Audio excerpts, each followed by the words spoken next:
మేము కొల్లేరు వెళ్తున్నామండోయ్. పెద్ద కొల్లేరు అనుకుంటారేమో, కాదండి బాబు, చిన్న కొల్లేరు. ఇక్కడ పెద్దింట్ల అమ్మవారి జాతర జరుగుతుందండి. శివరాత్రి నుంచి ఉగాది వరకు ఒక నెల రోజులు జరుగుతుంది. టెంపుల్ అయితే మాత్రం చాలా బాగా డెవలప్ చేస్తున్నారండి.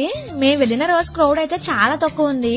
అదే ఆదివారం మంగళవారం అనుకోండి, జనాలు గట్టిగా ఉంటారంటండి బాబు. ధ్వజస్తంభం అయితే మాత్రం చాలా బాగా కట్టారు కదండి.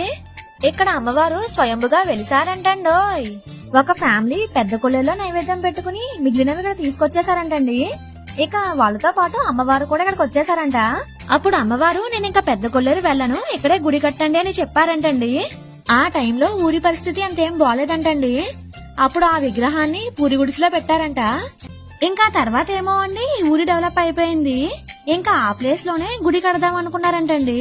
అప్పుడు అమ్మవారు ఒక కల్లోకి వచ్చి, నేను ఈ ప్లేస్ లో స్వయంగా వెలిసా అని చెప్పారంట. అదిగోండి అదే ఆ విగ్రహం. అలా స్టార్ట్ అయిందండి.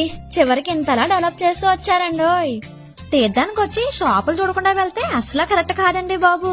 చిన్నప్పుడు ఈ డిబ్బులు గుర్తున్నాయా? డబ్బులు దాయడం తక్కువ, ఎప్పుడు పగలగొడదామనే ఆలోచన ఎక్కువ కదండి. ఇది వరకండి ఈ పాములను చూస్తే నిజం పాములేమో అని తెగ భయపడిపోయే వాళ్ళం. ఈ డాక్టర్ కిట్ తో ఎన్ని ఆపరేషన్లు చేశారు.